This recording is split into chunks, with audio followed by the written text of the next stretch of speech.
Wow, it's a beautiful day today. We've been really fortunate up here in Vancouver, BC, to have great weather the last, I don't know, 3 weeks, 2 weeks. It's been great.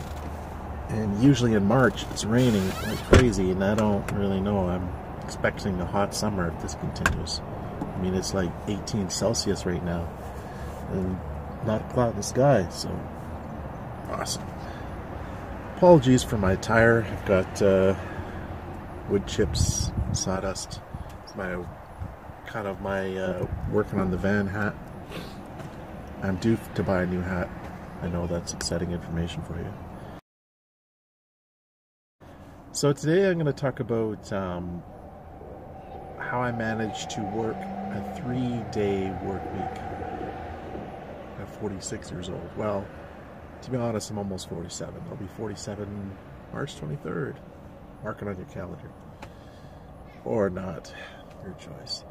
Anyway, yeah, so I've managed to achieve a 3-day work week, and let me tell you how. First of all, I have very few expenses. I live in a van, so I don't have any cost of living expense in that way. I don't have a lot of bills. I have zero debt. I have a phone bill, gas, and food, and that's pretty much it. You know, I got a few things here and there. I do pay a significant amount of my income to child support, but I have no problem with that.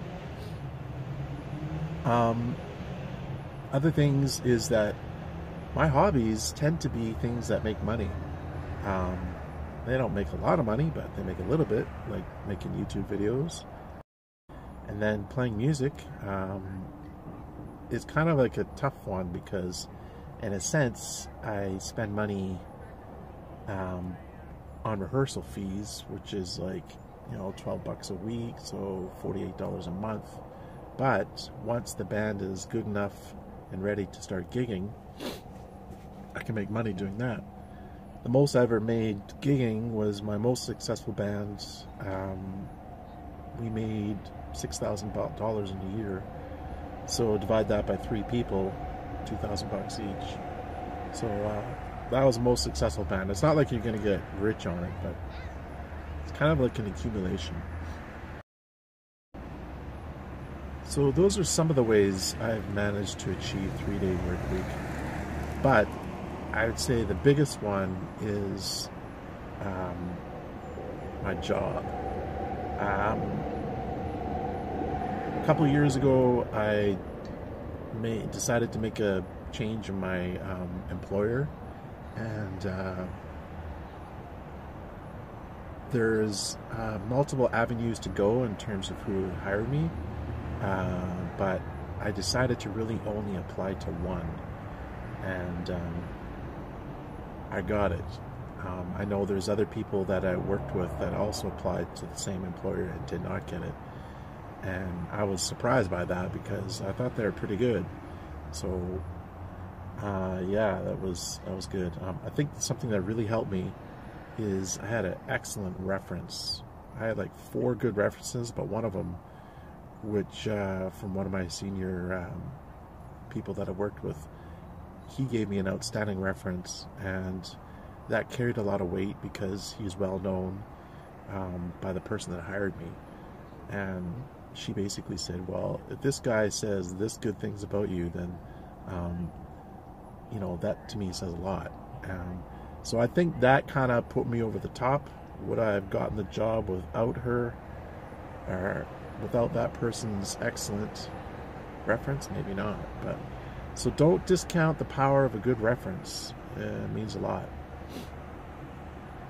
So I'm not, as I said before, I'm not going to tell you what I do, but I'm in a situation where I've been doing my current job for like, I don't know how long, 12 years, 13 years, and I'm quite,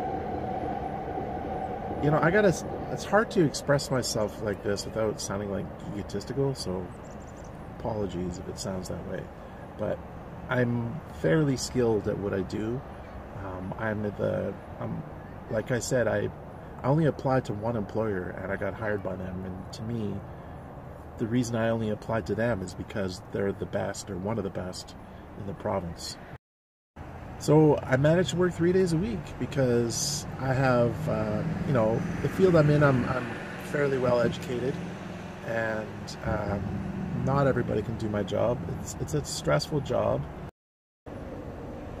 So I come to work, and basically I have 2 weekends off a week because I work, Monday, Tuesday, and then I have Wednesday, Thursday off, and then I work Friday, and then I have Saturday, Sunday off. So I come back to work on Friday and I see my fellow co-workers totally exhausted, and they're burnt out because it's a stressful job. And there's no way, no matter how much experience you have, it's still going to be stressful. It's just the nature of the beast.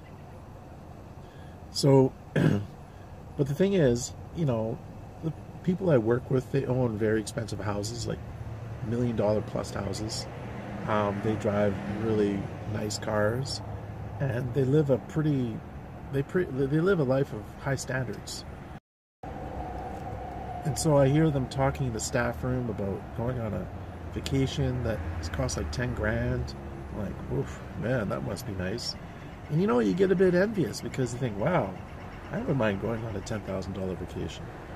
But then I realize, oh, wait a second, they have to be here 5 days a week, or they choose to be here 5 days a week, and they are burnt out. They're tired. They're stressed out by the Friday, and I would much rather have the time off than go on expensive vacations.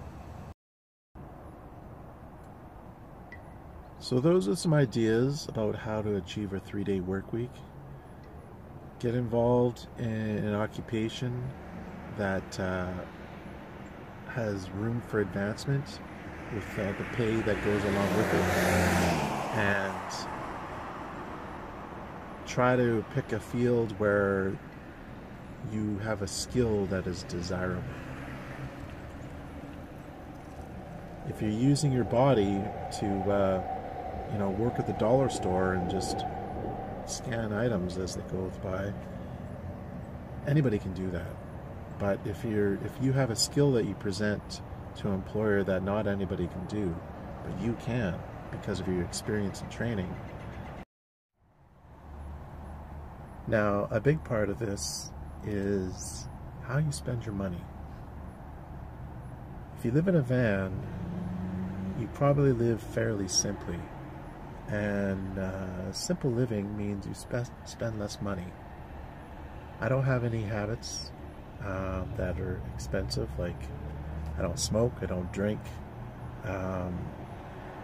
People go to the bar and they can drop $100 easily. I never ever do that. One of the things I really like that Buddhism teaches is that attachment causes suffering,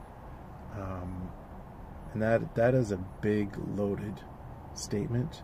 But if you just look at it in a financial sense, the more you're attached to the idea, like, oh, I gotta have the latest phone, the iPhone 11's out, gotta get that, or the latest fashion trends. Oh, these jeans are in style. I need to be in style.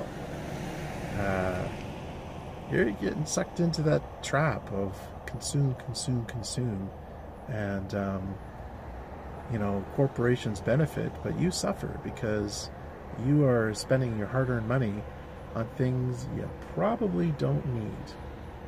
Is it fun to own them? Yeah, it can bring you, I guess you would call it short-term satisfaction.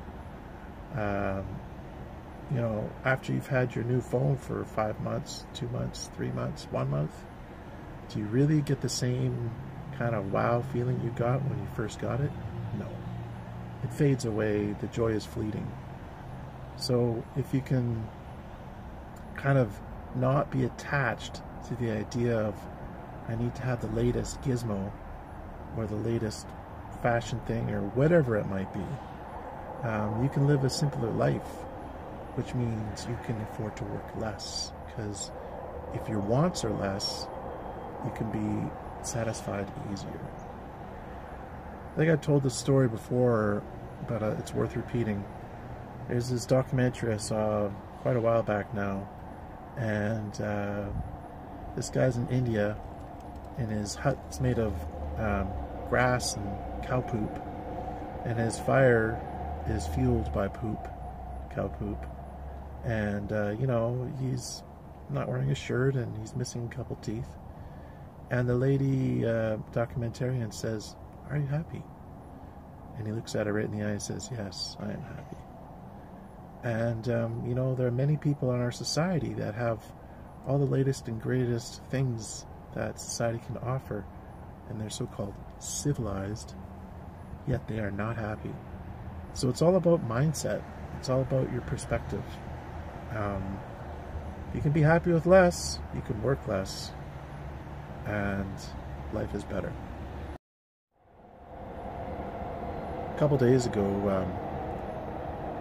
a fellow by the name of Chris, consider a friend, tip of the hat, Chris, posted on the Vancouver Van Dwellers Facebook group a meme that was, I thought, fairly profound.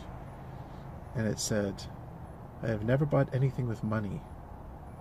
Everything I have was bought with pieces of time I have sold for my life to a job that will never have paid enough when my time is up." That is very true. So there are people out there that live a much more cushy life than me. They have a, 4-foot wide television. They have the latest and greatest. They have a big house, and they have all the amenities that they desire, more or less.